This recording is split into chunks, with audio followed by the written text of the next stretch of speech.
Good afternoon. On behalf of Public Relations Society of India, Kolkata chapter, a warm welcome to Shalini Shaha.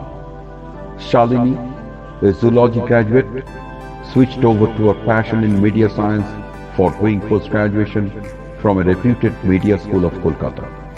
She, being a communication researcher with a knack of leveraging brands through effective content and storytelling, made fairly good understanding in digital domain. Over a period of about 12,960 hours of her career, she has navigated the various ways about how businesses combine emotion and technology to tell the right story to the right audience through the right channels. In today's live show, Shalini intends to share some of the key skills that she has gathered through her professional engagement so far, and which has already been researched upon by the professionals. These are a combination of both hard and soft skills that she believes will earn job seekers in the communications, branding, marketing, PR industry a competitive edge. Welcome Shalini Shaha in today's show. Good afternoon and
Hello? Hello?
Hello?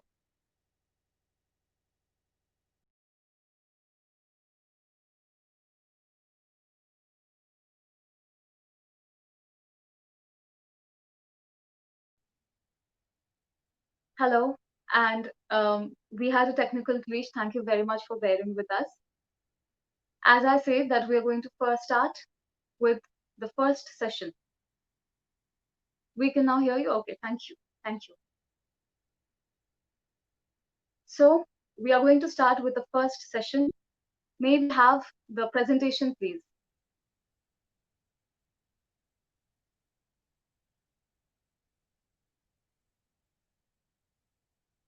May we have the presentation that is on documentation and file management. In documentation and file management, I would like to say that by documentation, what I mean is that penning down everything that is being told or penning down everything that we are doing. As a professional, I understood these in my initial days when things started becoming overwhelming in the beginning. And I had this habit of putting everything in pen and paper, or at least on your online. That was tremendously helpful. That was tremendously helpful in letting me keep a track through my assignments, keep a track through everything. That that is something that I will share as a tip as a professional. And by file management, I mean to say that a lot of us have this habit of working on MS Word, MS Excel, and we are not very you know we don't tend to work on Google Cloud. At least I wasn't. So I wasn't working on Google Drive, but that is what I learned from my career, that having everything documented on the cloud is very important. Having files saved with proper names in differently categorized folders is extremely important, because once you have started working, having everything at your fingertip so that you don't have to go back and browse through papers, that becomes very important. That is what I wanted to speak about on documentation and file management. Moving on to the next section. May we have the next page, please? In the next section, we're going to talk about content. Why? Because primarily as communications professionals, as marketing and PR professionals that most of us here are, or we are enthusiasts, content is our key tool. We are communicators. What we communicate is through our words, is through how we say certain things. So in the next page, I will be reading out these two quotes for you. Romeo, Romeo, wherefore art thou, Romeo? William Shakespeare, famous playwright William Shakespeare, wrote this as in Romeo and Juliet in the year 1597. And it has been a hit so big that it has been considered a masterpiece in English literature, and we are still celebrating it. On the other hand, in 1910, when India was fighting for independence against the British rule, celebrated poet and author Rabindranath Tagore wrote, "Into that heaven of freedom may my father let my country awake." in the poem Where the Mind is Without Fear. My reason for going through these two quotes is because I'm trying to relate three things: the message, the platform, and the time. The message that Shakespeare said about in Romeo and Juliet was contemporary with that time, with 1597. The stage, the platform, was a play that was the traditional platform for media, and the year, and the people whom he was addressing, right? And in 1910, again, Rabindranath Tagore could connect with his audience through a through a poem that us nationalists, us Indians, felt emotionally connected with. We could connect to every word he was saying. It came down through a poem. That is the traditional media uh, approach of 1910. And it hit us so big that we are celebrating these two even today. And there are so many more like this. So here we're relating content, right content, that is right messaging, right audience at the right time, and of course through the right channel. If we move on to the next page, please. These are two rules, but before explaining what is on your screen right now, I would like to say that as communicators, as brand representatives, what is our motto? We want to tell stories about our brands. We want to connect with the audience in a way that the audience, our audience, our consumers, they can build trust in us. They can build a relationship with us. Now, I think that a good brand, a person, a good business would not be a brand that is only and only uh, trying to self promote, only and trying to say that we are this, we are that, we have these products, we are so good in what we do. That is total self promotion. But if a brand wants to build a long lasting relationship, it has to build an emotional relationship with its audience. And how do we do that? Over social media. There are two rules on your screen right now: the 80-20 rule and the social media rule of one third. What does the rule of 80-20 say? That is 80% of all your content that you put across all channels as a brand, that 80% should be about educating them, informing them, and entertaining them. So if in a week's time you have put out 10 posts on social media or any channel of your choice, then please make sure that 8 of those posts are such that they are intended to educate your people, to educate your consumer, to entertain them and inform them, give them the content, give them the information that they are interested in. And the remaining 2 posts out of the 10, those can be about how big you are, how good you are doing your products. In the same way, the social media rule of third, it says the same. One third of your stories and ideas should be about informing them. One third of your content should be about personal interactions with the consumer, and one third, the remaining one third, should be about self promotion. Because a brand that is trying and that is taking sincere efforts in adding value to the life of its consumers is a brand that I will, as a person, go to. I will definitely not go to a brand who is always talking about buying their products. Even in our personal lives, if I go and keep telling you that I am good at this, I'm good at that, and you should be hiring me, you must be wondering why at all? Meh. But if I am a person who is trying to add value to your life by sharing the information that you are interested in, then there is a chance that we will have a better relationship. We will be able to build trust on each other, and which will finally fruit into a deal. Moving on to the next page. Now comes the craft of storytelling. After we have spoken about what kind of content should go out as a brand, we are we are trying to we are going to talk about how to tell your story. So as brands, as businesses, what we sell are stories. How we connect with people are through stories, right? So I have this one very famous person, TED talker, Mr. Simon Sinek, whom I follow. And through my career, through my professional journey, I have been able to take and add value from him. How? That is in the next slide, we'll see the golden circle, right? The golden circle of storytelling. If you look at the circle, the innermost circle contains a why, the next one contains a how, and the outermost one contains a what. So, what does it signify? This is the structure of storytelling that leaders and all the big brands who have been successfully running their business over the years follow. They communicate, leaders and such big uh, organizations, they communicate in a certain pattern that the others fail to do. And that is why one company is far ahead in business than the other company, though they may be serving the same kind of audience with the same financial support and the same kind of solutions, right? So what is this? Let's start with what. While telling our own story, we all know what we are, right? I am a communications person. I know what I am. How do I do it? How do I be a communications person? I can be writing blogs, I can be attending speeches, I can be writing out several things on social media. I can be communicating in many ways. So I know how I communicate. But why do I communicate? Why am I a communicator? That is the point of reason. That is where a lot of brands forget to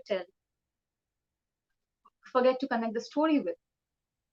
So for an example, let's take uh, I am a marketing agency that is pitching to you for cracking a deal. I go and tell you that, hi, I am a marketing agency. I will market your brand very well. I will go through your business. I will go through the business aspects. I will give a detailed analysis of. I will go through a detailed analysis of who your consumer is, what they want, what they need, and I'll analyze everything very nicely, and then I will be a great marketing partner for you. So, would you want to crack a deal with me? Would you want to make a deal with me? This is one story approach. The other story approach is starting with why you are a good marketing agency. So I may be telling my approach would be something like that everything that we do as a marketing agency, we believe in challenging the status quo. We believe in breaking the myths of marketing and in thinking differently. How we do it? We do it by a thorough research. We take in-depth analysis of your business aspects. We try to understand your customers. We try to understand what they want, where they belong from, what is their psychology, and what solutions do they want to do.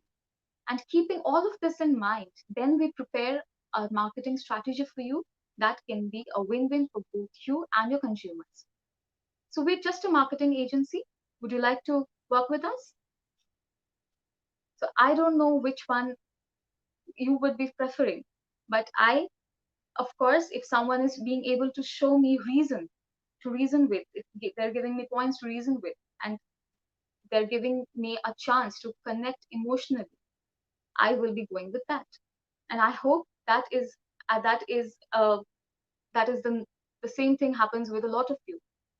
Our why, our reason is our emotion. And anytime we need to influence the rational decision makings of a consumer, we need to first talk to them through emotions. If we are able to influence the emotions, we will be able to influence the rational decisions that they take. That is the rule of the golden circle, where we start traveling from inward to outward. We start with why we do it, how we do it, and then what we do. Because, as per Simon Sinek, I'll quote him again, that people don't buy what we do, they buy why we do it. They buy from us only when they can connect with us and build a relationship with us. Moving on to the next section. Since we are talking about content, we are talking about stories. As communicators, as marketing professionals, as PR professionals, we will be trying to analyze what is the impact of our story, what is the impact of our message. Be it any professional at all, whenever we put effort in some kind of work, we are always trying to take a result, a feedback out of it, because depending upon the feedback, we will tweak our work in future. That feedback we can gain through social listening and social monitoring.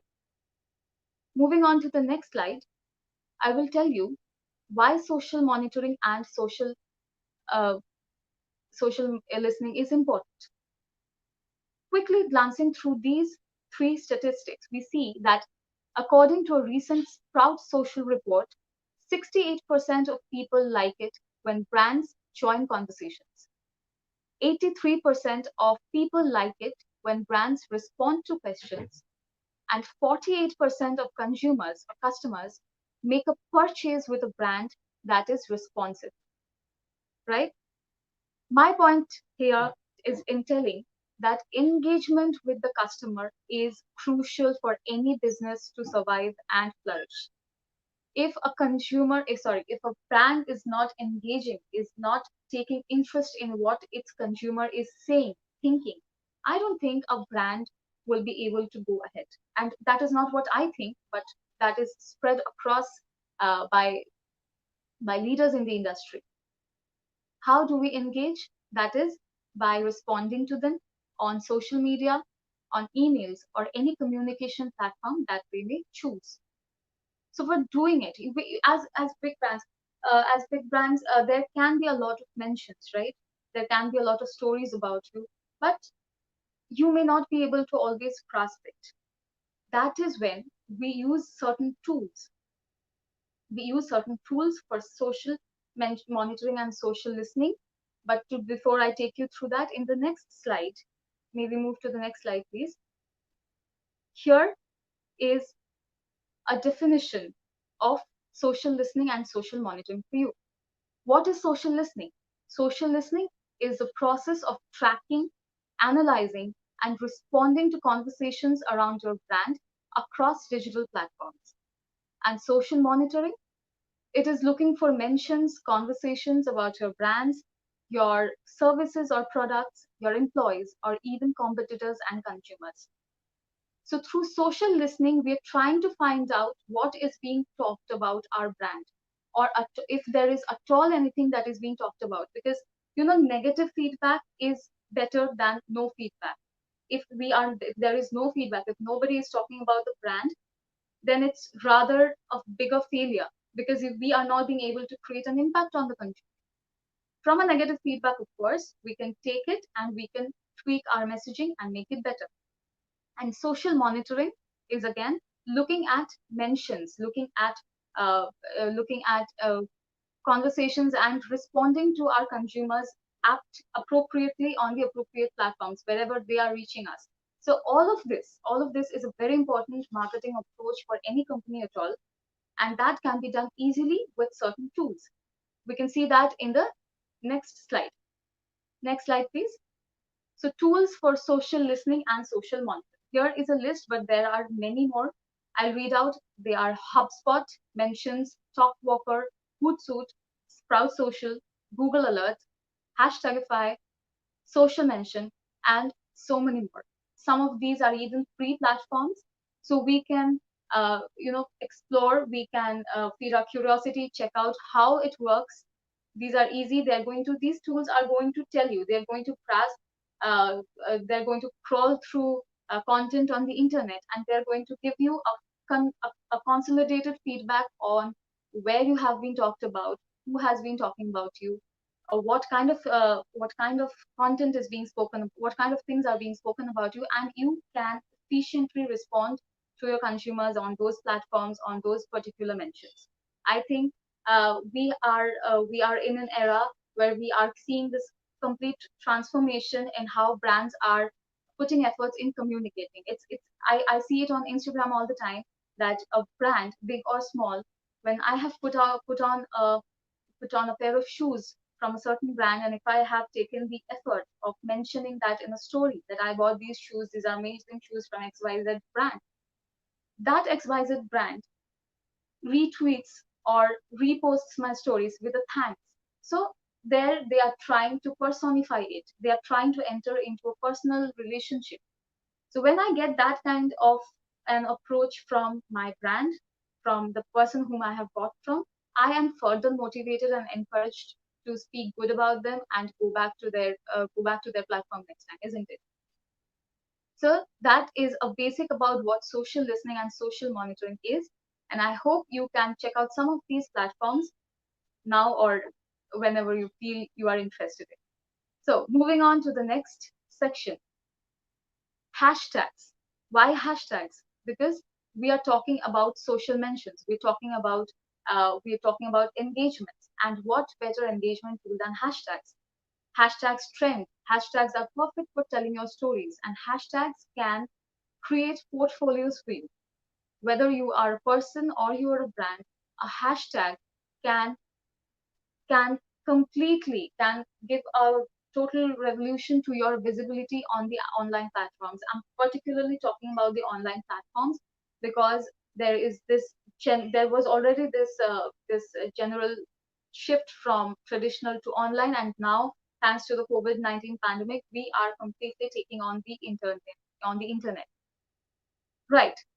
So for hashtags, suppose I am sure all of you are very well aware that if I am attending a webinar in PRSI and if I'm looking for PRSI webinars and there's a hashtag PRSI webinar in any of the posts that anyone has put out, my search results will easily take me to that post. If I'm searching for Public Relations Society of India events and there has been a hashtag called PRSI events, if I'm searching with that keyword, I will be easily taken to anything, any engagement, any content regarding PRSI events. The Me Too movement is a very big example of how hashtags can take a total roar on the social platform and in the society, right? So hashtag marketing has become very important, and I would say that it is not that I would make a statement, but it's a researched fact that Facebook and other social media platforms other than Instagram are not very good for hashtags. I'm sorry, Instagram and Twitter. Instagram and Twitter are the best platforms for hashtags. On Instagram, you can use up to 30 hashtags, but Facebook and relevant others in LinkedIn, they are not very good for hashtag algorithm, but of course we use them and they do give us results. So next time when you're planning something for your office event, for like life at PRSI, anything as such, if we can take it as a very conventional approach and we make it one of our marketing tools in the workplace, that we have dedicated hashtags for dedicated categories, hashtags for feedbacks, hashtags for live, hashtags for events, and the sort. Now, if we move on to the next slide, maybe have the next presentation. Yes, the best tools for hashtags. Now, why do we need tools for hashtags? That is because there are tools that will give you the best trending hashtags of the day. They will even tell you what hashtags are perfect for you, what hashtags will perform good for you, and how are you going to be benefited. So these platforms are Hashtagify, all about hashtags, hashtags for likes, frag tag, and there are many, many more. Like in the previous case, here also you will get a lot of free platforms where you can just check and you can put in a keyword and you can find out what are the best hashtags related to that keyword and how they are performed, how you will benefit, how much you will benefit if you are using that hashtag in your content. So please do check it out when you get the time. Okay, I have a question on the screen. How well do flowery words perform? How well do flowery words perform? Okay, now flowery words means a very, I gather you're indicating at very good vocabulary, big words that sound very good. Well, depending upon the platform, I think I would say that on social media, we try to be as simple as possible, as because our motive is to communicate effectively in a language that everyone, whoever is reading it, can easily go through that content and understand it in one go. They don't have to research, Google in about on a particular word, because that there we lose a connection. So yes, if we are talking about social media, I would say that flowery words are not something that you need to go with. But of course, if it's a literary content, you're writing a book and a poem, definitely blurry words are good for even then. Okay, I hope I have answered that question. Moving on. Maybe have the next slide, please. We're coming to digital public relations.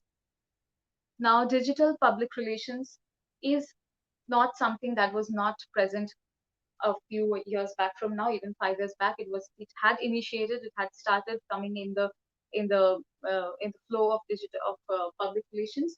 But again, the COVID-19 pandemic has affected all industries and public relations as well. We have tremendously moved into digital platforms, and public relations is effectively being carried out on digital platforms. Now, of course, traditional media, traditional public relations has not stopped, but there is a tremendous flow in the movement towards digital. Now, when we're talking about digital public relations, I think as a professional, I believe that it's not only about on the digital platforms exactly. It's not only about putting out a story. It's not about uh, putting out a press release. It's the overall reputation of the company on digital media, on the online platforms. It's an overall reputation. So that we term it as online reputation management, where we're not only looking at what stories are going out, but we're also looking at how people are talking about us, what feedback we are getting, what reviews we are getting. Are people at all listening to us? Are we getting shares? And what perception we are building in the minds of our consumers through our public relations endeavors. So everything, I believe that everything that we're doing as public relations has to do with the overall online marketing, online presence of the company, of the brand. Moving on to the next slide, we'll see a few platforms that will help you effectively in reaching out to your target audience through online channels.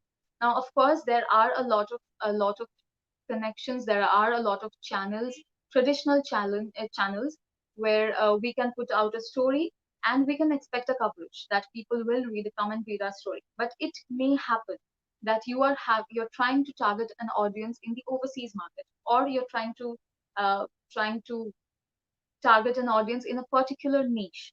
So this is something that I would like to share from my experience, that there are press release distribution platforms that are effective for you if you want to reach a massive audience in any part of the world at all, under any category at all.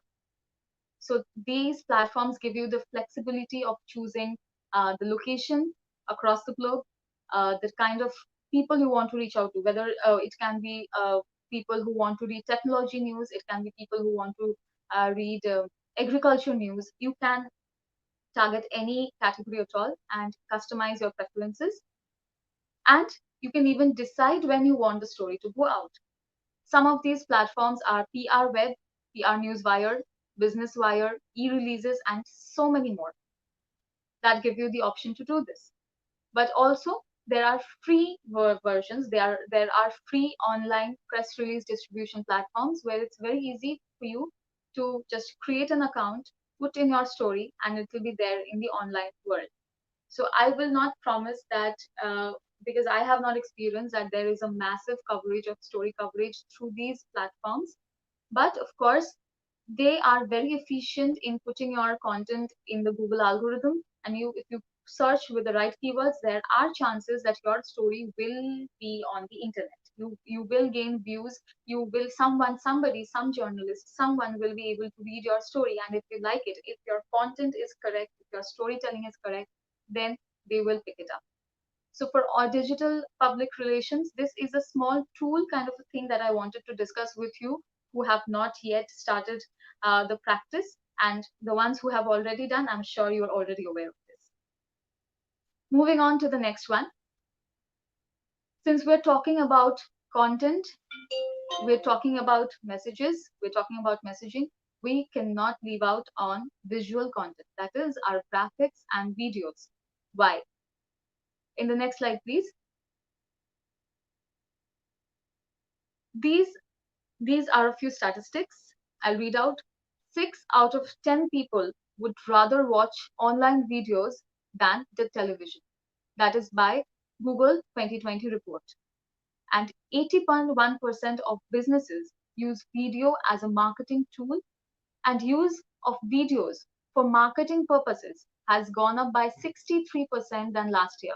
This is as per a report of HubSpot in 2020. That indicates that videos are one of the best performing marketing tools, the marketing channels that you can use to put out your story. Because I would put it very in an easy manner. When we see an online content that is coming, when we see video content on the internet, we generally we generally stop there and look for a while. Maybe we play for 2 or 3 seconds. We like it, we watch. We don't like it, we don't watch. But there is a big inclination towards watching videos. The shorter, the crisper, the better. IGTVs, Instagram IGTVs, and after the introduction of Instagram Reels, the time spent on Instagram in India has gone up by something almost about 3%. Please pardon if I am wrong with that. But there has been a massive increase in the number of hours we are spending on Instagram after Instagram has introduced the Instagram Reels. What does that imply? What does that indicate? That videos are performing one of the best performing tools on the internet for content creators. So when we are creating good content, when we are creating good stories, it is a it is going to be very beneficial if you can make a short video, if you can put your story according to the why, how, and what, according to the goal and circle, and if you can make a small video content that will increase your engagement rates, that will boost your engagement and your visibility n number of times. Now, we may have a perception, a lot of may have a perception that creating videos is not easy. We need a professional setup. We need a lot of things, a lot of havoc to be done to create a video. But in the modern era, I don't, there is hardly anything to worry about that, because we have tools for videos where even non-professionals can make simple small videos and put it across any channel that they want. Customize the video and just tell your story properly. Where we need to put the effort is in building the story that we want to communicate, building a story that our people will be wanting to listen. Because creation is very easy through these some of these video making tools. In the next slide, please. That is Googly, Vidyard, Bytable, Powtoon, Viva Videos. In short, these are just some of them. There are ample out in the market where you can easily go in and create a video. So next time when you're trying to put out a content, a textual content is definitely appreciated. But if you can merge that video with a video and create something that people can stop and look at, then I think you're going to connect with the audience in a much more efficient way. So thank you. This slide, maybe move on to the next slide, please. There's a question: how to make content SEO friendly? How to make your content SEO friendly? Nice. We can effectively do that by using keywords related to what services we are providing or what message we are trying to give out. So if I am going to talk about if I'm going to say that I am a marketing agency, then a lot of my content on the blogs that I write, on the posts that I share, they have to be containing words related to marketing. I can be talking about this market, that market, email marketing, social media marketing, online marketing, email marketing. Sorry, I already mentioned that. Yeah. So that is how we place keywords in our content. We don't stuff our content with keywords, but we use it subtly so that when somebody is searching about marketing, our blog can effectively come out. Our content can effectively come out. The SEO has its technical part as well. There's a lot to do technically on SEO, but for content people, I think it's enough if we remember that our content is going to be read by a certain category of people, and we have to have certain words. We have to have those keywords very nicely fabricated in our in whatever textual message we are giving out. I hope I answered that. Okay. What's the right way of framing a hashtag? Great. What's the right way? As per for my research and understanding, I would say that if I am trying to create a hashtag with Public Relations Society of India, then my hashtag P Public Relations R Society S and of O India I, that needs to be in capitals. A lot of us write to we space out the words with underscores or something. We may use certain characters, but yeah, the norm says that all of your words have to be together, and each individual word should start with an individual capital letter. But of course, we do write in shorthand, and since so many people use it, you do get results even if you're writing shorthand. So yeah, that's it. That's about the right way. Emails for business. That is the next topic of discussion today. Now, why emails for business? Emails are one of the best and the most professional modes of communication for any communicator, for any brand that is trying to reach out to its audience. So, are we thinking that emails are not working right now in the modern times? Let's find out in the next slide. Next slide, please. According to a Statista 2020 report, there are 3.9 billion active email users in the world. This number is expected to climb to 4.3 billion by 2023. And in 2019 itself, 293.6 billion 6 billion emails were sent and received each day. The number is expected to cross 347.3 billion daily emails by 2022. So are we thinking that emails are not working? Are we thinking that email marketing is not working? I don't think that's true, isn't it? Next slide. Okay. Okay, maybe move back to the previous slide, please. I'm so sorry. There is a little more that I would like to add. Email content, when we are framing emails, it is very important that we make our emails visually pleasing. A lot of brands are using emails. A lot of brands companies are using emails to effectively communicate with their audience, and they are getting results out of that. Why? Because their emails are targeting the right audience, the right people at the right time, and they know that these people use emails. Now, a lot of people may not be using emails. So you have to, if you are looking for email marketing, if you're trying to do that for your business, you have to first understand that who is your consumer? Are these people who do check emails regularly? Are these the people who will be engaged in emails reading? Will they be motivated to open an email? This first is this criteria, that do they use emails at all or not? Next, what time, if they are people who do read emails, then what time do they read emails? Because not everyone in the world will be opening emails at the same time. If it's a working person, if for I'm just giving an example, if it's a working person and you are sending them at an email at 10 in the morning or 10:30 in the morning, you can expect that they will be seeing the emails, because that is the time when they are starting to work, and we usually generally check our emails in the morning before we start working. So that will be a good time to target them. But again, if we're talking about somebody who stays at home, a homemaker or a person, that can be a man or a woman who's working at home, they may be slightly engaged in the first half of the morning. So for them, if I send an email out at 10 or 10:30, they may not be opening it. So they will keep receiving other emails, and mine will go down the line. And there are chances that I am not at all, that this person is not at all looking at my email. So the timing of your email is crucial. Next, if your audience is right, if your timing is right, then the next thing that you need to think about is your email deliverability. Now, what is email deliverability? That is crucial because a lot of times I may be sending out an email as a brand.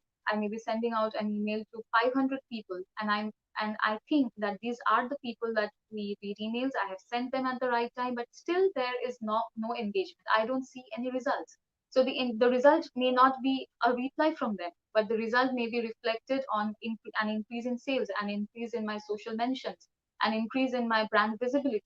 If none of that is happening, if I cannot analyze and get the analytics of what is the result of the result, what's the result of my email marketing campaign, then I need to think about the email deliverability.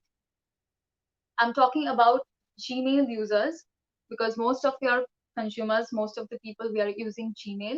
And if you see that Gmail has three sections, when you open the inbox, there is inbox, there is promotions, and there is social. The inbox is where you have to target. A lot of times when brands are sending out emails, it lands in the promotional category box because Google algorithm crawls your content, what crawls the content that you have put in your email, and it identifies whether this is a brand that's trying to sell itself or not. So there are chances you are landing up in the promotional box or in the social box, which operates similarly. Worse is when you are not landing in any of this, when you are landing in the spam box. So you may be thinking that I am sending out so many emails, I am trying to communicate with so many people, but why is there no engagement? Because they are not even seeing your emails. It's coming down to the spam box. Why does this happen? Why do your emails go into the spam? Because again, Google Gmail has very strict spam policies. So as a consumer of Gmail, I will not be appreciating Gmail if I am getting a lot of uh, unwanted emails, junk emails that I don't want. These are sales emails that I'm not interested in looking. I will not be a happy consumer. So Gmail tries very hard, and it has applied very strict norms of spam triggering emails, which does not allow brands to unnecessarily bug anyone. That is when they categorize certain emails as spam, and all of this will go into your spam box. Now, in this slide, in what is present on the screen right now, these are a few words and instances where and when your email can land into the spam box. The subject line which you use for your email is crucial. These words, okay, the subject line is crucial because that is what the spam filters first analyzes. It checks. So if these words are present on your subject line, let me run you through the words like dear, now, today, free, sale, best, save, offer, instant, limited, win, no cost, no charges, no lowest, special. These are promising words. They sound like sales approaches and they sound like the brand is trying to make a promise to you, isn't it? These may be misleading emails, and Gmail does not allow its customers to be uh, misled in the most efficient ways. So please, when you're framing a subject line, make sure that you are not using any of these words. Try avoiding these words in our subject line. And these are just a few. If you Google in, then you will get a lot more, a lot others. You will gain a bigger perspective of what words to use in the subject line as well as in your content body, in the email bodies, so that you can avoid being sent into the spam box. The other instance is when you use question mark or exclamation marks. They can also be misleading. You can write a question like, hey, do you want a new job? So a consumer will be interested when I read a subject line like that. I will be interested in opening that email. But once I open it, it could be a phishing mail, right? To avoid these circumstances, any unpleasant circumstances, please make sure that you are steering clear away from spam triggering words. The other occasion when you can land into spam is when there is no unsubscribe link added to your email. So, for instance, if when you get an email from Myntra, suppose, for example, when you scroll down, you will see that at the bottom there is an unsubscribe link. Why it is there? Why is it there? Because Myntra is giving you the option that if you are not wanting these emails, if you're being unnecessarily bothered with our emails, please unsubscribe. So if you're giving your consumer that option, then it's a plus point. And in such cases, uh, the spam filters will appreciate you and they will not send you into the spam spam box. But if you're a brand, your messaging has these spam related, spam triggering words, and if Google and Gmail, they are able to identify your intention, then they will directly send you into the spam box. The other case when it can happen is when there are a lot of people already who have tagged you as spammer. So if you have sent out a lot of emails, maybe some people have not liked it, maybe you didn't have the unsubscribe link, maybe you have made sort of your messaging has not been appropriate and they have already tagged you as spam. So more the number of people tag you as spam, more you will be it will be difficult for you and your domain, the domain that you're sending out the emails from, to recover your position, to recover your authenticity. So your domain authenticity also matters in case of email marketing. If you have a if your website has a good reputation, if your domain has a good reputation and people are not marking you as spam, you are following all the spam guidelines, then there are very less chances that you will land up in the spam box. So I wanted to share this point because this came as one of the biggest challenges while I was researching upon email marketing, and I hope you too benefit from this. So in the next slide, I'm going to show you how to check if your email is getting into spam. So I will not exactly show you how to, but there are tools. Everything is there on the internet, and there are tools. These are free tools. They can be purchased as well for premium services. Some of them are isnotspam.com, mailtester.com, emailcopychecker.com, spamcopychecker.com, and many more. What you do, you simply go log into any of these websites, any of these spam checking websites. You put in your content, and they will run a spam test on your email content, and they will give you a score out of 10 or anything that will indicate how likely your email is to land into the spam box. They will set guidelines. They will show you what you need to improve in your email, what you need to add, and what you need to remove, so that your email can be framed in a way that it doesn't disturb the spam triggering filters of Gmail. So next time you're sending out an email as a brand, because in personal cases, in personal emails, it doesn't affect much, but when brands try to communicate in bulk, please keep a you can just refer to any of these websites and have a quick run check done. Okay, moving on. Google search operators. In the next slide, please. Google search operators. Have been talking about content. We have been talking about stories. We have been talking about marketing. All of these endeavors that we take to tell our story does involve a lot of research. Any blog that we write, we first research out. Any content that we try to give out, anything we do, that does include a lot of research to be done. And Google search operators are here only to help us in that research. Why? Because when you simply add something on the Google browser, in the browser, if you just put in a keyword, you will get millions of results for that, which may be which may or may not be serving your purpose. Because when you enter a keyword, what Google does is it shows results for that keyword as well as related searches, synonyms. If I am trying to search out for tea, then it is likely, I'll not be surprised if I see results with green tea, black tea, others, synonymous words. So to specifically search on particular keywords, to cut down on the time that you spend behind research, and to make it easy for you to get the exact content that you're looking for, we use Google search operators. We have the screen in front, and I cannot, this will be easier if I'll be able to better relate if we can do a Google search with Google search operators, and you can see the functionality, how it works. Okay, so the first search operator that I'm going to talk about is quotation marks, double quotes. How that works. Now, if we can we can zoom in on the screen. We are trying to search with the keyword public relations, right? May we have put in public relations. May we have the result, please? uh, I'm not exactly able to see the results. If we can, maybe please have this the browser in a bigger interface.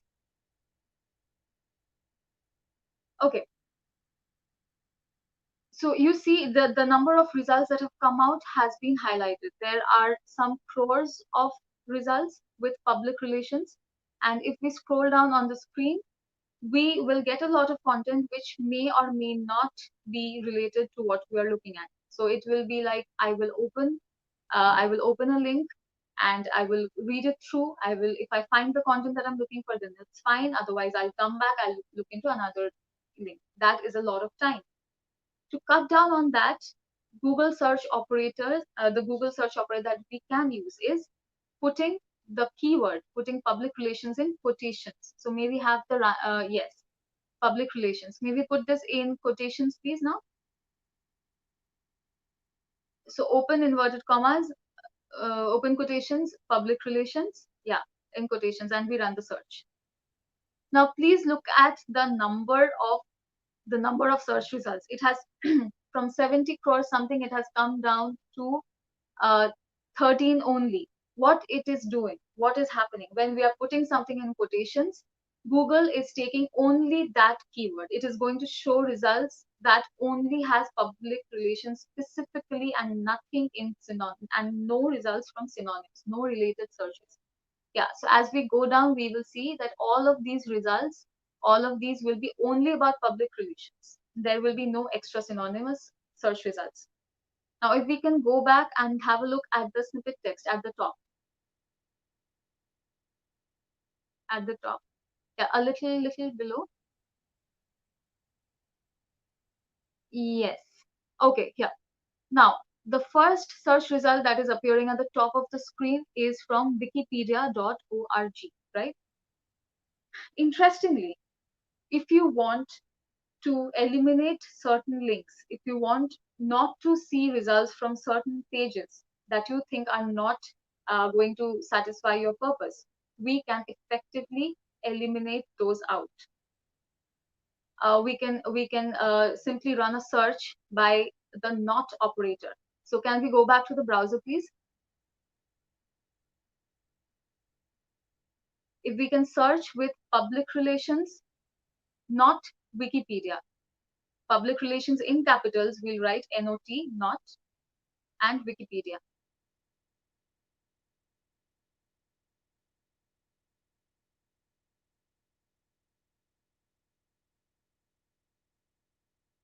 Thank you.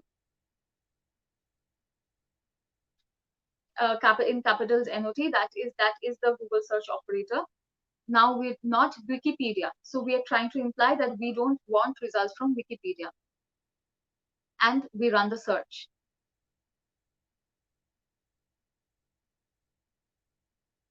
Okay, now the search result has further cut down to, yes, by quite a few lakhs.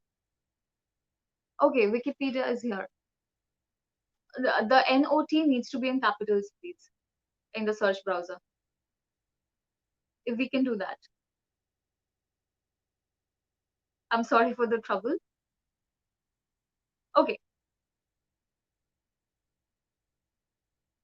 Anyway, that's fine. What I'm trying to imply is NOT in capitals is a search operator that will effectively eliminate any link, any word that you're not wanting in your search. Yeah, we have it here on the screen. Maybe run the search now.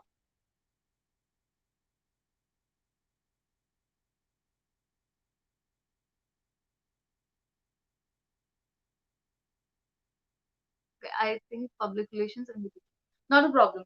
Not a problem. Thank you for the results. But okay, we'll move on to the next search operator, that is AND. So maybe please put on the browser public relations and AND in capital marketing.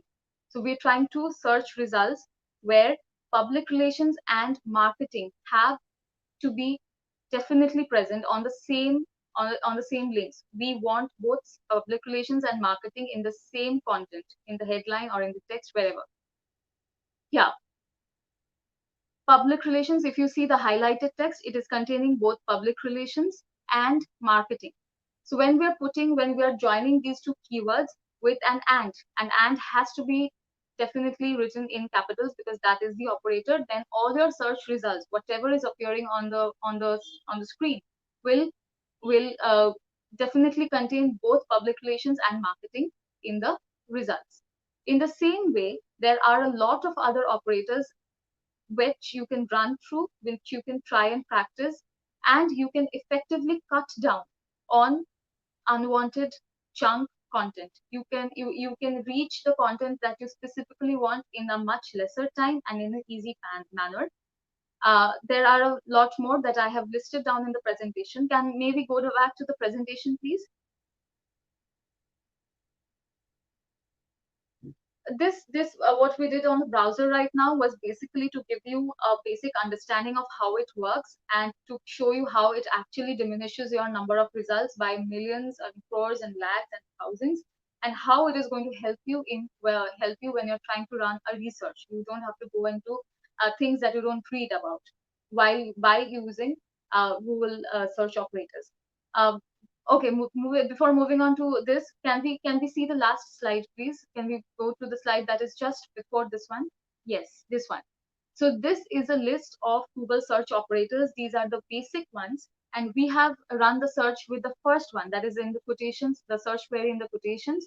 We have run the search with and we have run the search with not not. Yeah, now so these there are 7 more that I have listed down. There is site colon.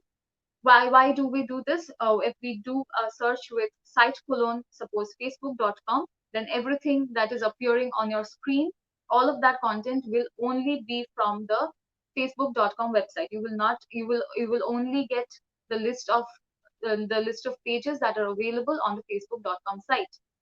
Similarly, the minus sign helps you to exclude any junk links or unwanted keywords. If you put a minus and you put a word, then all the other content that is uh, not what you're wanting to look at, all of that will be deleted. Suppose I'm writing public relations minus marketing, so I will only get search results that are giving me content that is related to public relations and marketing, and it is going to cancel out, going to minus off every other keyword, every other search result. Similarly, in title colon, if we write in title colon something, if we write in title colon public relations, then how it will help us is it will give you search results where the title of the content is containing public relations. So in title public relations is going to find out only those contents for you and present before you that are uh, that are containing public relations in their title. In URL, it is again to find out which URLs are containing the keyword that is public relations in this case that you're interested in. So it will find out all the URLs that are containing public relations, and your search result will come down accordingly. Same with in-text colon, that is to find out texts on the internet that are containing keywords that you are interested. So if any content is containing the keyword public relations in its body, then Google is going to run the search and present those contents in front of you. In that case, the keyword may or may not be present in the title or in the URL, but it will definitely be in the text. Why these operators will help us is because uh, we are very while trying to find out content, will we're trying to research for various topics, a lot of things. We generally tend to not look into things that are unrelated, to cut down on a lot of unnecessary trouble. So when we are trying to research, I would say that these are some of just some of the basic operators that you can try out right after the session today. And of course, if you can Google in, you will have a list, and you will have a lot of online tutorials that are going to tell you in depth about how these work and why these are going to help you. Okay, done with this session. Thanks for bearing with bearing with me for so long. Moving on to the next session. Please maybe have the next slide. In the next session, going to talk about networking on LinkedIn, and that is one of the major areas that I wanted to emphasize upon in this webinar today, as this will mostly be relatable to people who are looking for jobs right now, trying to enter into the industry, or are looking for a switch. This session is dedicated on how to utilize LinkedIn effectively for your networking and for your brand of your own personal branding, and pull jobs, pull your dream job offers to yourself. So in the next slide, why? Why LinkedIn? If we can move to the next slide, we'll see these statistics that show that 77% of recruiters rely upon LinkedIn to find prospective job candidates. And 60% of jobs are not found. 60% of jobs are found through networking and not on the internet. What does that imply? That so many people, that this is implying that your LinkedIn is one of the major platforms that you need to focus upon in order to grab the job opportunity that you have been wanting to. There is something on the screen. I'm sorry, I missed the question. Okay, we can go back to the question again in some time. Moving on to the next slide.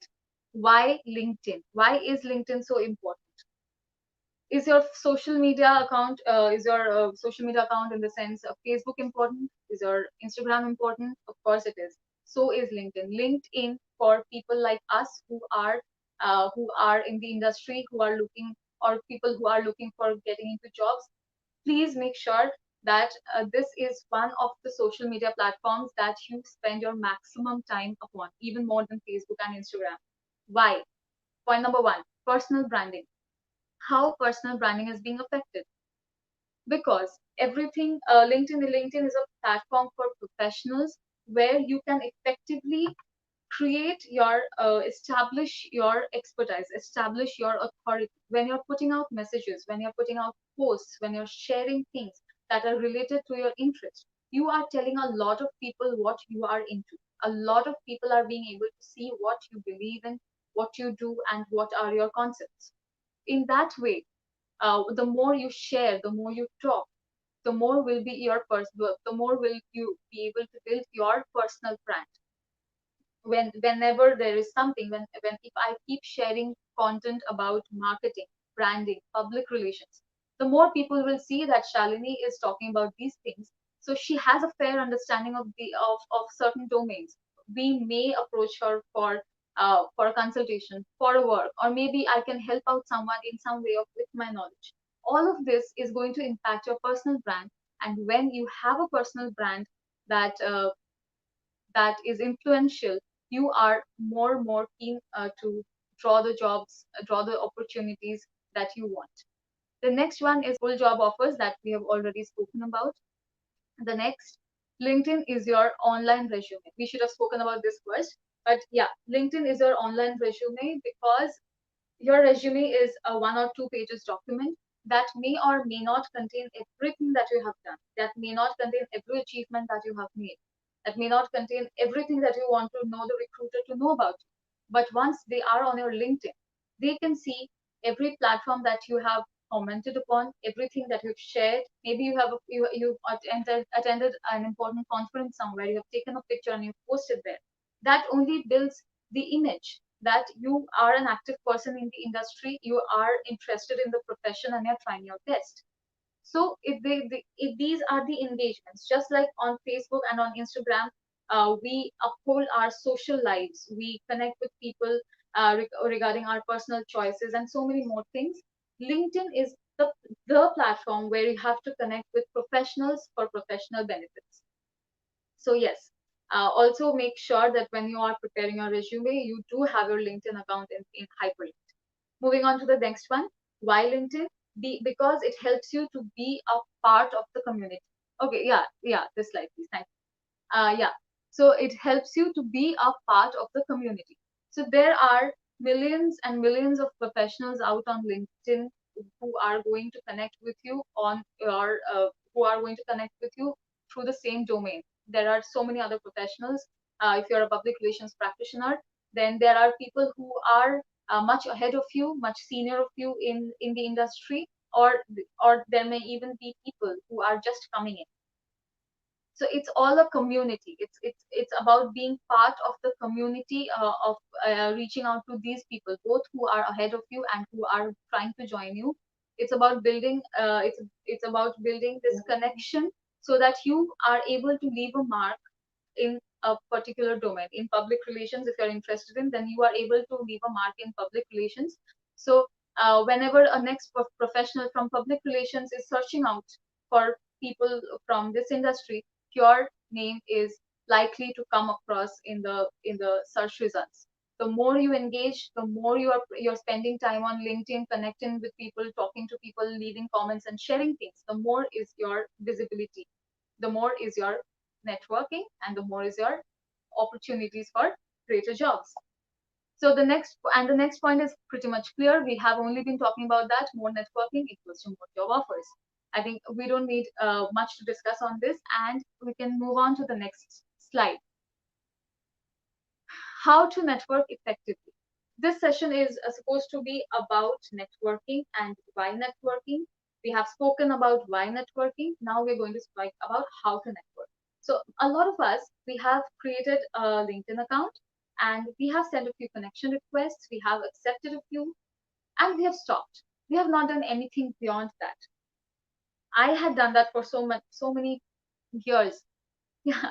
So that is not it. If we think that we are on LinkedIn, being on LinkedIn is a gateway to uh, great jobs, great opportunities, then that's wrong, because anything needs effort. There needs to be put some effort in networking effectively so that you can reach the place that you're wanting to. How do we do that? Point number one: search through filters. Don't wait for somebody to come and send you a request and then you talk to them or engage. Search you there in the search box, just below the search box. If you have your LinkedIn accounts open in front of you right now, you will see there are multiple filters that you can apply. You can choose from location, you can choose from industries, you can choose from positions, and you can search out people accordingly, send them connection requests. So next time you are there on LinkedIn, please make sure that if you're trying to relocate to a place, suppose you want a job in Chennai, search with Chennai, search with the industry, search with the industry that you're looking at, and search out the people. Select the people option, and you will have the list of people who are working in public relations in Chennai. And it will, of course, be a benefit if if you're connecting to those people first. Also, an effective way of searching out people who are open to connecting is through hashtags. The next point says that hashtag open to connect, hashtag open to network, and hashtag LION, that is LinkedIn open to networking. When you're searching for people who you want to connect with, you can put these hashtags in your search engine. A lot of people, if you see, they have written, they have given hashtags of they have used these hashtags: open to connect, open to network, LION, on their headers or anywhere on their profile. That signifies that these people are actively trying to connect with more people. So if you send out a request to them, it is likely that they will accept, and you will be growing a network, uh, enriching your network much faster. So these are three things that you can search out, and it will uh, take up your number of connections and your networking by amples if you can try out these. The next one: personal messaging. Personalized messaging. What happens is, a lot of times when somebody sends us a request, we accept that request and we let it be. Or we send out a request to someone and then they accept the request, we let it be. But that is not how it's supposed to be. If you are sending out a request to someone, for a connection request for someone, it's good, it's great if you can put this LinkedIn gives you the option of attaching a message to it. You can always put out a message, because a personal touch is always what is going to drive that person into action. Like we discussed in the golden circle of storytelling, if we can connect emotionally, we can influence rational decisions. Because after all, we are human beings and we are emotional beings. So even if you're doing that, please make sure that you are attaching a personal message. Or if you're not doing that, once the person has accepted the accepted the request, please make sure you are sending out a message to them. Now, LinkedIn also offers customized messages that says something like, "Thanks for connecting. It's great to connect. Let's grow together." Something like that. When you do that, when you choose from those customized messages, it is evident that you have taken the initiative, but you've not put in effort. To network means, or to engage means, to show interest, to connect with somebody through interest. So if you have sent a request out to me, or if I have sent out a request to you, then, and if you have been kind enough to accept it, then I will try to put in some effort, and I will customize the message. I will personalize the message saying that, "Hi XYZ, thank you for uh, accepting my connection request. I came across your profile and I saw that you do this, this, and this. You do 1, 2, and 3, and that is my point of interest as well. So I thought that we could exchange ideas and grow professionally." That is a personalized message where you are telling them that you have taken the time, you have made the effort to understand who they are, and you have not sent a request just like that. You have an intention behind that. That is how we engage people in conversations and we create a mark, right? Coming to the next point, LinkedIn is your online resume. We have discussed about that. Keywords in your profile header. Yeah.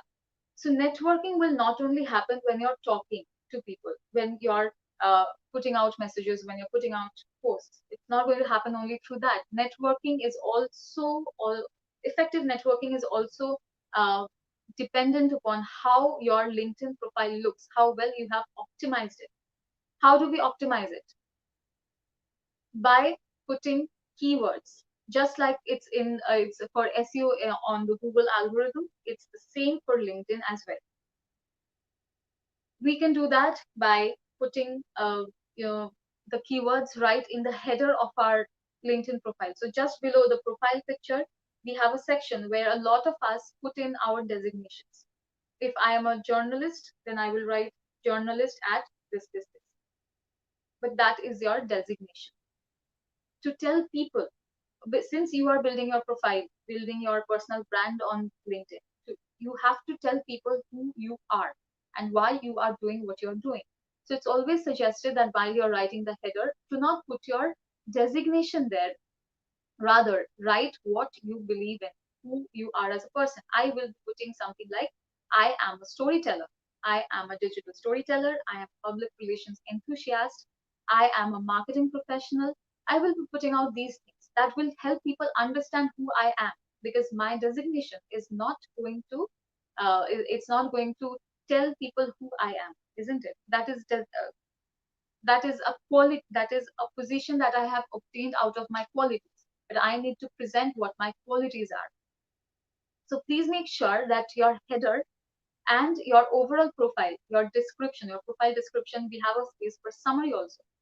Make it such that once people read it, they are able to understand who you are and what you are trying to do, not your designation. If you are a CEO somewhere, then it's not going to be only about being a CEO or somewhere of that particular company. It has to be about what you do. If I'm a marketing professional, there has to be terms like, "I am interested in email marketing." There has to be terms like, I believe in telling effective stories digitally.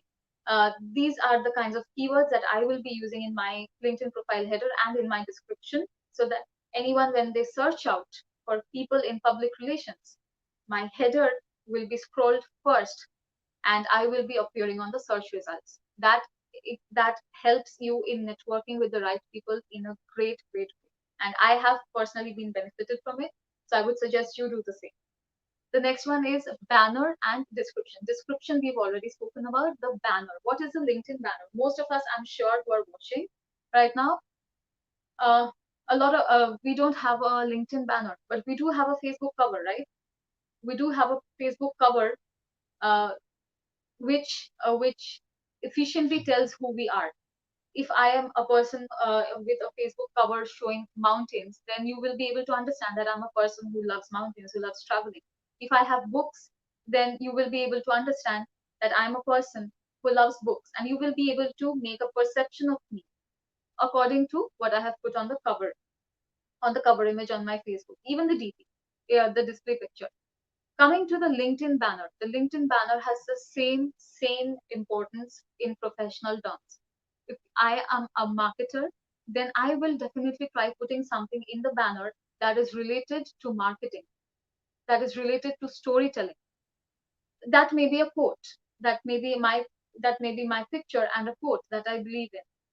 That may be any of my achievement images. Maybe I have been receiving an award somewhere.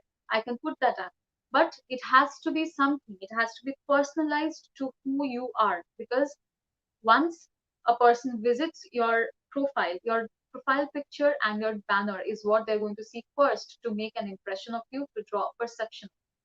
So if you're not having a LinkedIn banner, please make sure that there are ample free images also. Please make sure that you're downloading some and you're putting it. And if you can customize it according to your storytelling pattern, that's even bigger, even better. The next point, conversations, engaging interest, and patient listening. I think we have spoken a bit about this previously, that when you're trying to communicate with someone, please make sure that you are being a patient listener, whether that be a senior person or a junior person, because when we give time to a person to speak, they feel important. They feel that we are taking genuine interest and we have a positive intention behind connecting with them. That can be with a person whom you have recently connected with. So, suppose if they have put a blog somewhere, you can take this minimum effort to read through that blog and uh, message him saying that thanks for connecting. And I came across this blog that you have written, and I found these points very helpful. I'm taking from this, and it's a pleasure connecting with you because I look forward to further content from you, to further ideas from you. That is when the person will understand that you have taken genuine interest, and they will be more inclined upon responding to it and remembering, right? So this is how we start an engagement. This is how we start a communication, and it is crucial when you're doing it on LinkedIn. And patient listening, why? Because you let them speak. Of course, everywhere across all platforms, when you don't let the other person speak, they feel demotivated, they feel not being listened to and not important. That is not something you can do with your professional endeavors. So I would suggest that yes, please give space to the other person whenever they're speaking. Do not ask for jobs. That's the next point. And why I say this is because if I am portraying myself as a person who's trying to sell something, I'm trying to sell myself, and I'm trying to brag, and I'm trying to just, I'm desperate about getting a job. I may be desperate. I may be desperate. I may be in difficult times. But if we add a little subtleness to that, if we don't ask for a job directly, but rather we engage in a communication, we engage in a conversation that lets the other person understand that we are an expert in our field, they will automatically remember it. If I am talking to somebody, if I am in dire need of a job, and if I'm connecting with somebody and talking to them, I will be talking about things like what I like about marketing, why I like marketing, why I like public relations, what I have done before, and and I will be giving space to that person to tell what they have done, to share their experience with me. This is how I will make an impression that I know what I am doing. I am not here just to take the opportunity and ask for a job. But then once we have engaged in a communication, once we have been able to establish a relationship, then we can say that yes, I have been looking for a job, and if you have something that you think where I will fit, please let me know. So in this manner, you are delivering your expertise as well as your requirement. Going and straight simply asking for a job is not how it works. The person might not even respond to you if you do that, right? The next one is LinkedIn endorsements and recommendations. That is a great way to build authority on your LinkedIn profile. Whenever you are working with somebody, please make sure that you are requesting for a recommendation. Even better if we first offer a recommendation. So if I have worked with you at some place, I will say that I want to try to help you. I have loved working with you, and I would like to write a recommendation down for you, because helping is we make bonds through helping, right? So once I have put out a recommendation for them, it's likely that now they will also be interested in doing the same for me. Can now request that if you have liked working with me as well, please put a recommendation, because that will help me grow. The more recommendations on your page, on your LinkedIn profile, the more the recruiter who's viewing your profile will be able to install confidence in you. So when they're seeing that you have already worked with so many people and so many people have spoken good about you, their confidence in your expertise and profession, of course, multiplies by folds. The same thing happens with endorsements. There is no harm endorsing people for the skills they really have, right? So we can always offer some help, and that is how we grow. We share the help and we grow together. So LinkedIn is one of the biggest platforms where people are actually interested in helping one another, and these activities that I'm talking now are really helpful. A lot of people are doing it, and they are gaining, they are gaining benefits out of it. They are gaining a competitive edge when they are applying for a job. So please, if you're looking for a job, start adding recommendations and endorsements to your profile, and do the same for others as well. That will only help you make a bigger image of yourself, right? And next one, consistent posting and messaging. That is whether that be a person, or that be a brand. Consistently talking about what you believe in, consistently talking about what you do is going to help you. So, for example, Colgate knows that even if they don't put out an advertisement, people will remember and they will come and buy the product. But they do it constantly for the brand recall, so that they are not forgotten in their community. Same with us as persons. If we don't keep posting and talking about what we do, we will be forgotten. There will be no brand recall attached to our name. When people are searching for people in my domain, I will not come to their minds. And when on any social platform at all, if you are not active, then you're not there. If you're not doing something regularly, you are not going to be searched up. So it's crucial that whether it's once in a day or once in a week, please make sure set a timeline for yourself, that it can be something, a small post, it can be a reshare, it can be a comment, but keep constantly engaging, and you will find results in a blink of an eye, even before you know. The next one is an all-star profile. What is an all-star profile? A lot of you may or may not know that when you open your LinkedIn dashboard, there are three sections: number of views, number of posts you have put, and the other one is number of search appearances you have appeared in. These three. So we start from zero, and as we keep on engaging on the platform, these numbers increase. The more number of your posts, the more the number of your profile views, the more the number of your search appearances. So when we start with zero, you will see that there is a tag called beginner attached just above that column. That's a beginner. Well, if a person sees that beginner tag, they will know that you have just started your journey on LinkedIn. But once you are full-fledged active on LinkedIn, this beginner tag, it converts to an all-star tag. This implies that you are constantly engaging, you are constantly active on Facebook, and that only implies what? That you are a serious person. You are a serious professional who is here with an intention. You've not made a LinkedIn profile just for the sake of it, and you are trying to establish your authority over the domain. An all-star profile is a goal for any person who has started LinkedIn long time back or is going to start today. The sooner you reach it, the more is your LinkedIn profile visibility.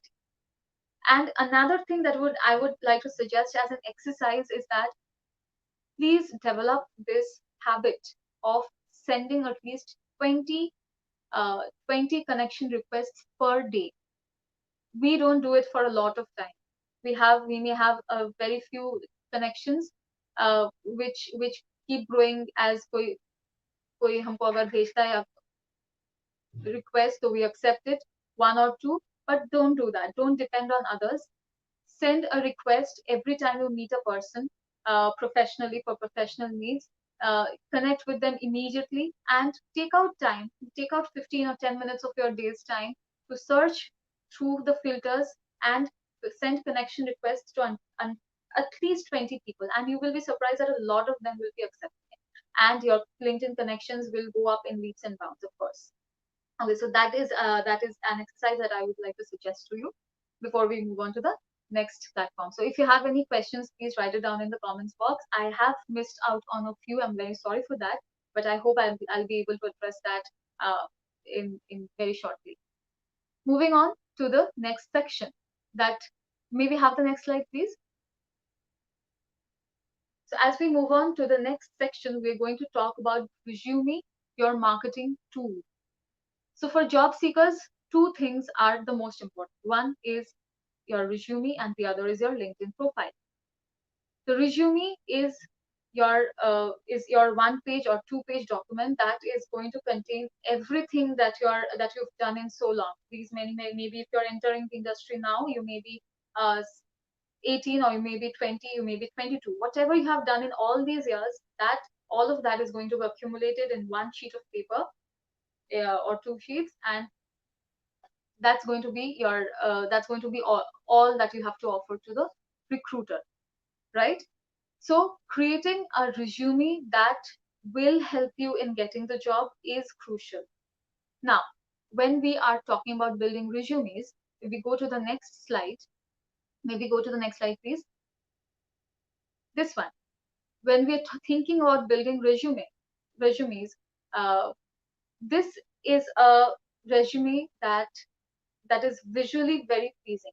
At least I, as a student, used to imagine of having such a beautifully presented resume, because of course, when it is so beautifully presented, the recruiter will take a moment to look through it. They will take the time, they will be attracted to the design, and they will take a moment to see what I have done, what I have put on over there, correct? So a lot of us may be trying to build resumes like this, and all of these resumes may be put up on the online job portals, Naukri, Monster, LinkedIn, whatever platform you are using to search jobs. I'm sure that we do put on such resumes uh, on these portals. But let me give you bonkers. I don't know if it will be bonkers, but yeah, it was for me that these visually pleasing resumes are not going to help you at all if you are searching for jobs through the online portals. That be any portal at all. What works? Let's see in the next slide. Maybe have the next slide. This one. This is what works. Visually not so pleasing, not so attractive, but that is what is going to work for you. Also, another very important thing, we always submit, we have a habit of sending PDF files of our resumes. We upload a PDF file on Naukri. Please don't do that. Make it a simple Word document that looks something like this, as sorted and clean as this. There will be no designs, there will be no graphics, because this is what is going to work for you when you're searching through job portals. Why? Let's see in the next slide. Can we see the next slide, please? Okay, 98% of Fortune 500 companies and 35% of MSMEs use hiring softwares. Now, this is the point of importance. This is what I'm going to discuss with you. You may be thinking, do we ever really think about what happens after we have uploaded the resume on the Naukri portal? We have got a job, we have got an opportunity, we have applied to the job, and we have been waiting for a response, which may or may not come. But do you know what exactly happens in the backstage that we may call upon? We believe that once we have applied, the recruiter is going to have a glance at my resume, and if they find it fine, they are going to give me a call. But even before the recruiter sees it, there is a software that runs a scan test on your resume. The recruiter most of the times is not even able to see it. Why? Because the statistics says that 75% of resumes are rejected by the hiring softwares, or ATS. ATS means applicant tracking system. They are rejected, 75% of resumes are rejected by the applicant tracking system even before a human recruiter sees it. So once you have uploaded the resume, don't don't think that the recruiter is getting it. No, the recruiter will be using software that that will be running the scan test. The robots will be uh, looking through your resume. It will try to read the resume and it will take up content from there to decide whether you are a fit for the job or not. It is the robots who will look through your resume and score you. And then if they find that you are passing the test, you're passing the scan test, only then your resume is now going to go to the recruiter to see. Then of course if the recruiter finds it as important, then you are going to get the call. So the first thing that you need to make sure while applying for jobs is that it is a software friendly resume, and this is one of the most important topics that we're going to discuss today. How do we do it? Now may we have the next slide so that we can discuss upon how to make a software friendly resume. Number one, which I've already discussed, MS Word file. Softwares, a lot of softwares, there are multiple types of softwares, and you don't know, and nobody knows which software is capable of reading PDF files or not. But an MS Word file is something that all the softwares are capable of reading. So next time you upload your resume on an online platform, please make it a soft copy. Make it an MS Word file copy. Yes, the organization of your resume matters. By organization, I mean what you're putting in the top and what you're putting in the middle and what you're putting at the bottom. Because the software is designed to scan your resume in a certain pattern. It will look for certain information at certain places. So the most recommended pattern for a software friendly resume is to make it in a reverse chronological order of experience. What do you mean by a reverse chronological order is, like most of all already do, we put the last experience first. We go down, we have an executive summary session about us. We have this short introduction about us. Then we have the work experience where we write the last experience first, suppose 2019, 2018, 2017. Then once we're finished with that, we move on to the education system. We start with the last education qualification. If it's master's, then it's master's. Then the bachelor's, then a higher secondary, and whatever you want to do. That is called a reverse chronological order, and please make sure that you're following it, because the software is going to crawl on your resume accordingly to find out. It's going to look for certain these informations in certain places of the page. So we have to make sure that it's able to derive those results from that section itself. Next, the most important point: industry specific keywords. Keywords is the ultimate thing in everything now, because I believe that, because whether it be SEO on Google, whether it be your LinkedIn profile, and now even your resume, keywords are what people are looking for. Keywords are what robots are looking for even before people are. How do you add keywords?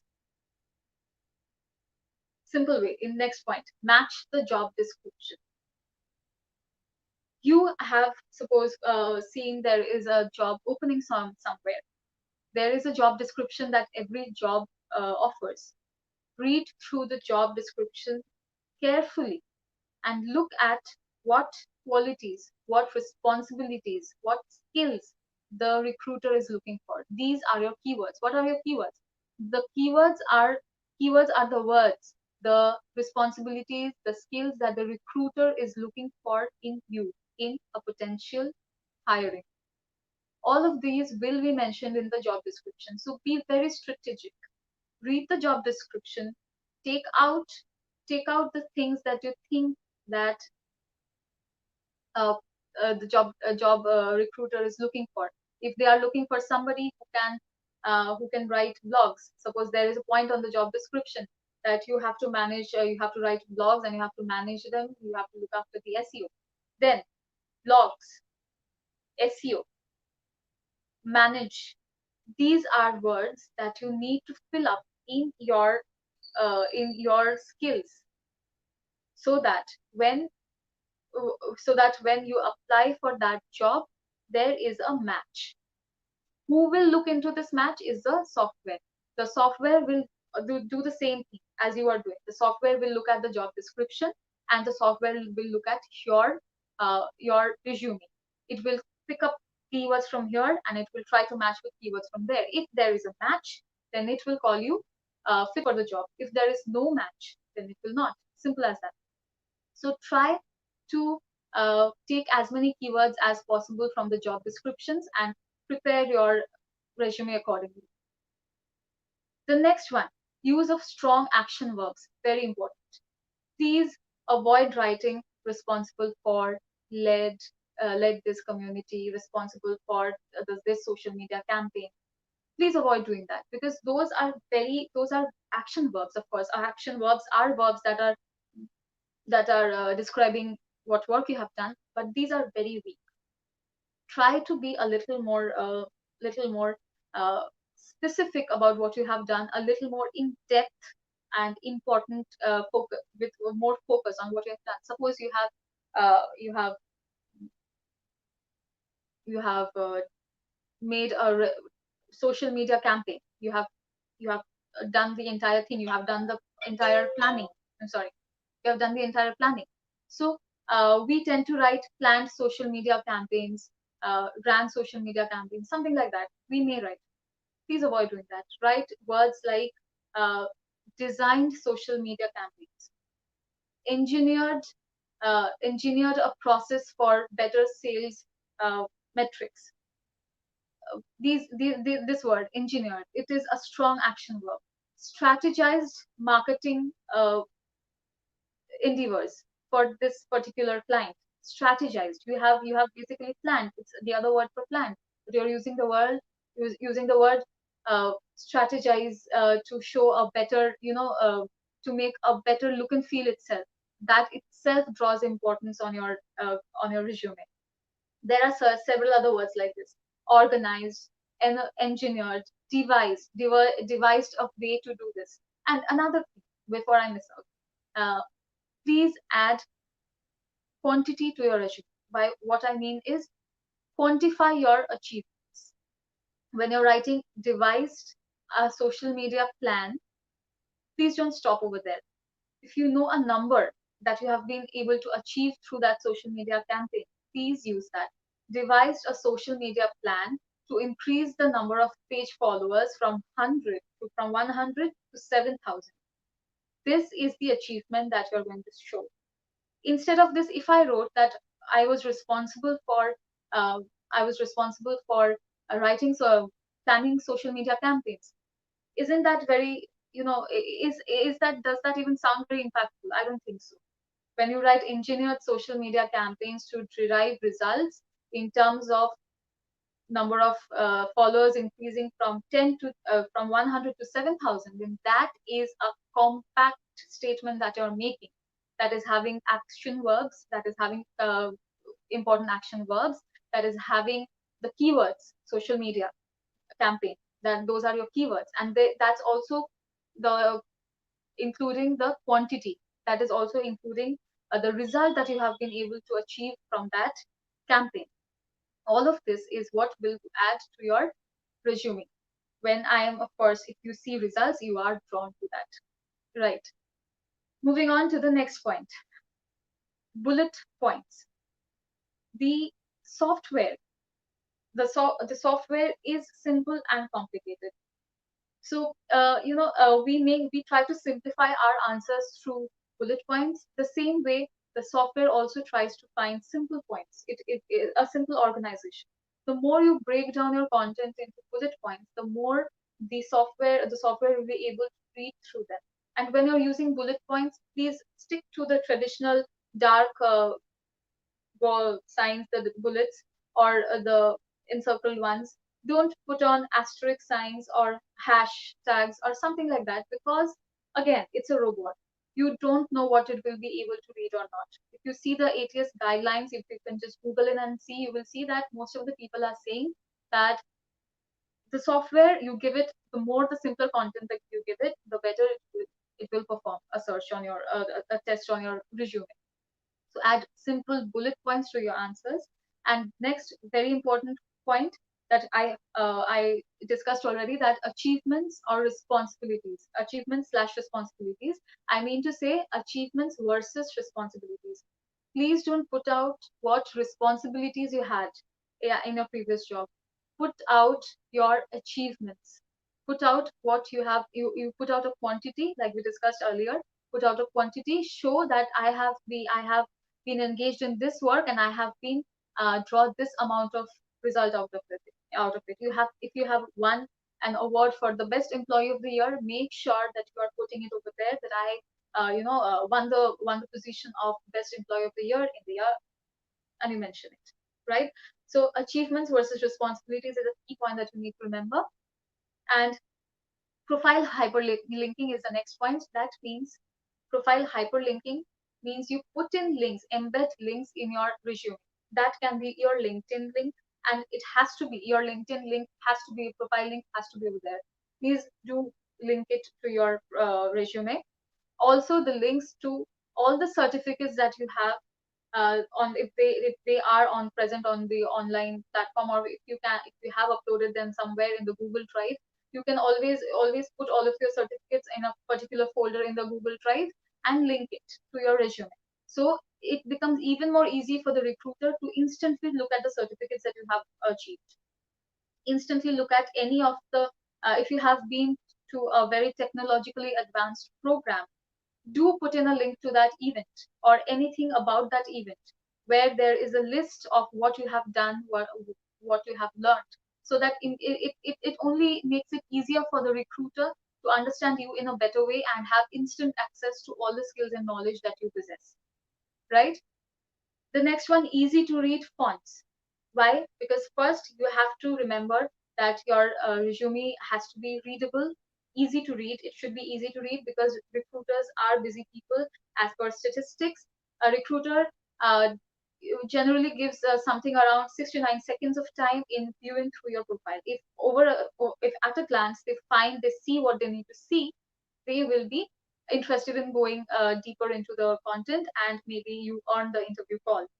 But for that, you have to present it in a way, in such an even way, in such an even organization, that it's very easy for a person to scan through, both for the robots and for the human recruiter.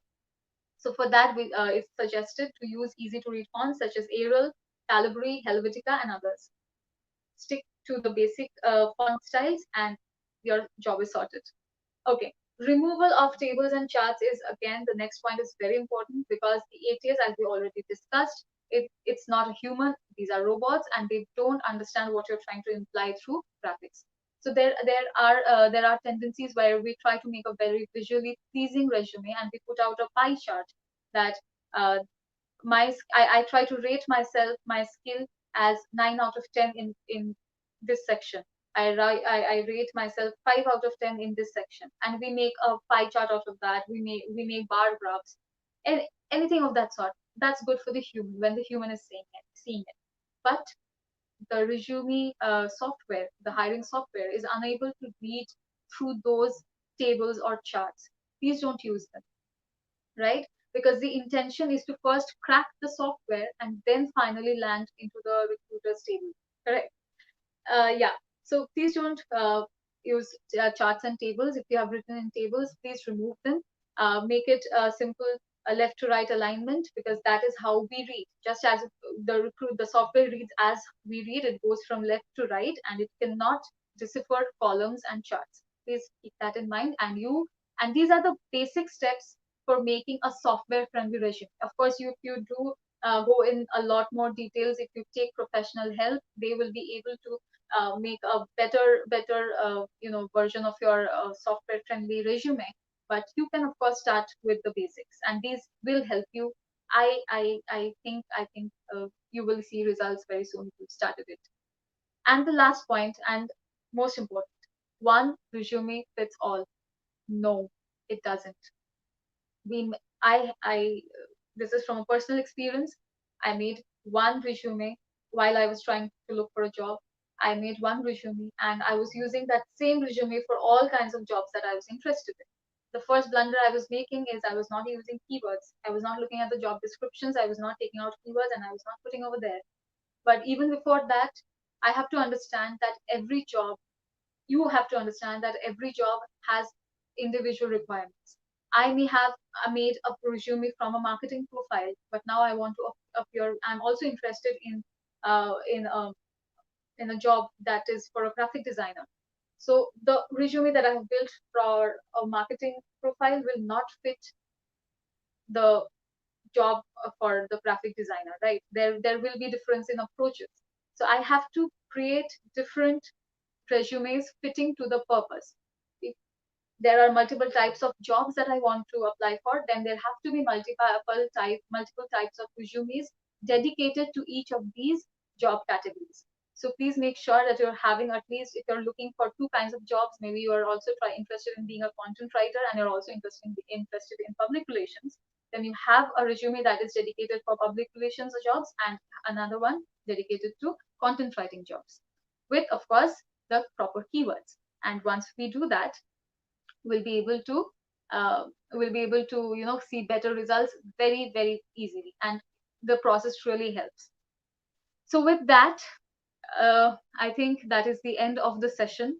I don't have anything to discuss right ahead, because I have already told you whatever I have felt uh, was important for you to know, was important to share with you as people who are trying to enter the industry right now. And I hope it does help you. And if you have any questions, I will be I'll be happy to answer if there is anything right now. I don't see anything on the screen. So okay, so that calling an end to the session, I would thank all of you who have been watching me and who have been engaging. I thank Public Relations Society of India, the technical team, and everyone in the executive committee who have presented me with this opportunity to come and speak to you all today. I wish you a great future ahead. May you have and achieve everything that you want, and may we grow together, build together, share knowledge, and make it a bigger platform. Thank you so much.